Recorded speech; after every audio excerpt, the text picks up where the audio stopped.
सभी पत्रकार बंधुओं को नमस्कार। आज देश के माननीय सर्वोच्च न्यायालय ने जो फैसला दिया है, ये फैसला दिल्ली के 2 करोड़ लोगों की जीत है।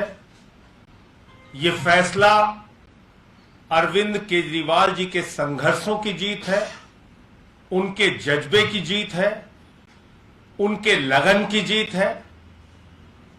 और जो धुन अरविंद केजरीवाल जी के मन में थी, जो लगन थी, जो इच्छा शक्ति थी कि नहीं, हमें दिल्ली के 2 करोड़ लोगों के लिए वो सब कुछ करके दिखाना है जो सपना हमने देखा है, जो सपना आम आदमी पार्टी ने देखा है। लड़ाई कोई व्यक्तिगत नहीं थी, लड़ाई इस बात के लिए थी कि एक पार्टी और उसके प्रधानमंत्री नरेंद्र मोदी जी हैं जो दिल्ली के 2 करोड़ लोगों को सजा दे रहे थे कि तुमने आम आदमी पार्टी को कैसे चुन लिया, तुमने अरविंद केजरीवाल को कैसे चुन लिया। हम तुम्हारा मोहल्ला क्लिनिक नहीं बनने देंगे, हम तुम्हारे सरकारी स्कूल नहीं बनने देंगे, हम तुम्हारी शिक्षा व्यवस्था ठीक नहीं होने देंगे, अरे हम तुम्हारे घर घर के राशन पहुंचाने की योजना तक पे रोक लगाएंगे। ये जो एक दुर्भावनापूर्ण राजनीति थी, आज माननीय सर्वोच्च न्यायालय के फैसले ने प्रधानमंत्री नरेंद्र मोदी के उस दुर्भावनापूर्ण राजनीति के ऊपर विराम लगाने का काम किया है। और इस फैसले ने यह भी साबित किया है कि किस तरीके से केंद्र की सरकार, नरेंद्र मोदी जी की सरकार, लोकतांत्रिक ढंग से प्रचंड बहुमत से चुनी हुई अरविंद केजरीवाल जी की सरकार का गला घोट रही थी, किस तरीके से उनके काम में अड़ंगे डाल रही थी, किस तरीके से उनके काम में रोड़े अटका रही थी। यह आज इस फैसले से साबित हुआ है। तो इसके लिए दिल्ली के वो 2 करोड़ लोग जो अपने लाल अरविंद केजरीवाल के साथ हर परिस्थिति में खड़े रहे, वो सब बधाई के पात्र हैं। अरविंद केजरीवाल जी और पार्टी का एक एक कार्यकर्ता, वो सारे लोग बधाई के पात्र हैं जो इतनी दुश्वारियों में, इतनी मुसीबतों में भी दुनिया के अंदर एक बेहतरीन सरकार चला के दिखाया। केजरीवाल जी का गुनाह क्या था, क्या गलती थी उनकी? उन्होंने कहा हमें दिल्ली के सरकारी स्कूल अच्छे करने हैं। कौन से सरकारी स्कूल? जो केजरीवाल साहब के मुख्यमंत्री बनने के पहले जिन सरकारी स्कूलों में मकड़ी के जाले लगे हुए थे, वहां टाट पट्टी पर बच्चे बैठ के पढ़ते थे, बच्चियों के लिए टॉयलेट का इंतजाम नहीं था। उन सरकारी स्कूलों को अरविंद केजरीवाल जी ने, मनीष सिसोदिया जी ने इतना बेहतरीन बनाया कि अमेरिका के राष्ट्रपति की पत्नी हिंदुस्तान आई तो उसने कहा हमें अरविंद केजरीवाल और मनीष सिसोदिया ने जो सरकारी स्कूल बनाया वो स्कूल देखना है। यह काम उन्होंने किया। सरकारी स्कूलों में स्विमिंग पूल का निर्माण, एथलीट के ग्राउंड, हॉकी के ग्राउंड, सरकारी स्कूलों के टीचर्स को विदेशों में ट्रेनिंग के लिए भेजना। 8 साल से इंटर का रिजल्ट सरकारी स्कूलों का प्राइवेट स्कूलों से बेहतर आ रहा है। यह काम दिल्ली में किया। मोहल्ला क्लिनिक का एक बेहतरीन मॉडल दिया जिसकी चर्चा पूरी दुनिया में हो रही है। डोर टू डोर राशन की स्कीम लागू करना चाहते थे, नहीं होने दिया। मोहल्ला क्लिनिक की संख्या बढ़ाना चाहते थे, उस पर रोक लगा के बैठे। हर काम में रोड़ा, हर काम में रोक, हर काम में परेशान करना। लेकिन जो कहा जाता है कि सत्य परेशान हो सकता है, पराजित नहीं हो सकता, वो बात आज सब सच साबित हुई। और यह भी सच साबित हुआ, लोकतंत्र के अंदर, डेमोक्रेसी के अंदर जनता मालिक है और जनता के द्वारा चुनी गई सरकार ही सर्वोपरि है।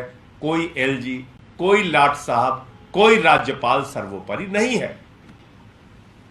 कोई लाट साहब बॉस नहीं हो सकता एक चुनी हुई सरकार के ऊपर। लेकिन एक अजीब खेल खेलते थे मोदी जी। 2 करोड़ लोग प्रचंड बहुमत से चुन के अरविंद केजरीवाल जी को भेजते थे, वो इनके ऊपर एक लाट साहब बिठाल देते थे, वो कहते थे डंडे से चलाओ। फिर दोबारा चुन के भेजते थे, फिर डंडे से चलाओ, फिर तो ये एक प्रक्रिया चल रही थी।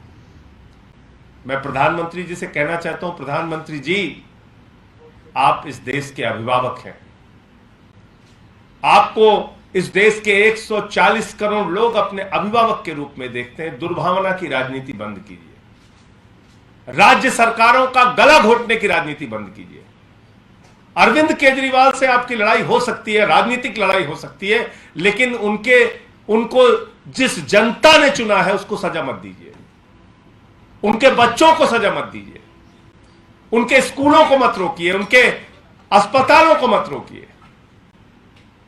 तो आज माननीय सर्वोच्च न्यायालय का आदेश मोदी सरकार की तानाशाही, लाट साहब की तानाशाही और लोकतंत्र का गला घोटने के प्रयास पर एक जोरदार तमाचा है, एक जोरदार तमाचा है ये निर्णय।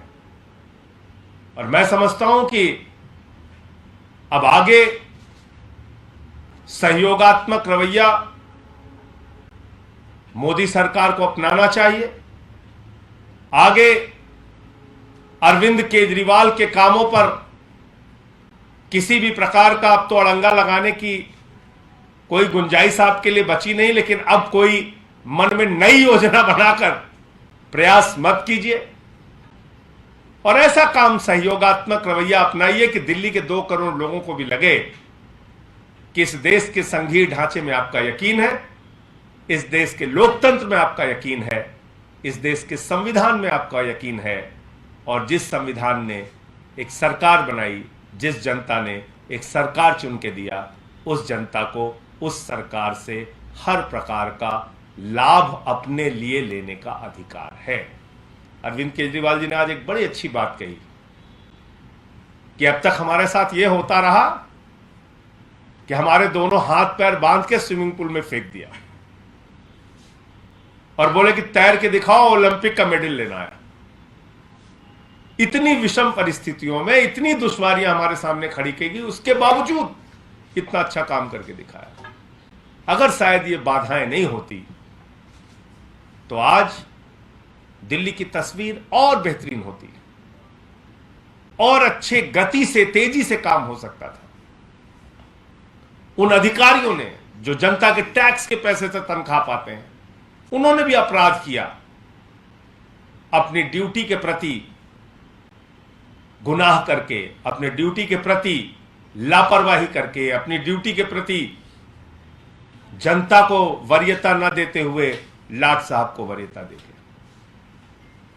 तो ये मेरी ओर से कहना था कि ये बहुत बड़ी जीत है, लोकतंत्र की जीत है, दिल्ली के 2 करोड़ लोगों की जीत है, माननीय अरविंद केजरीवाल के संघर्षों, उनके जज्बों, उनके लगन की जीत है।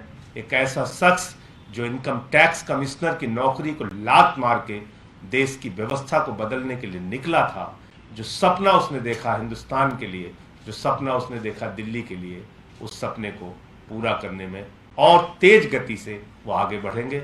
सर्वोच्च न्यायालय का फैसला हम सब के लिए स्वागत योग्य।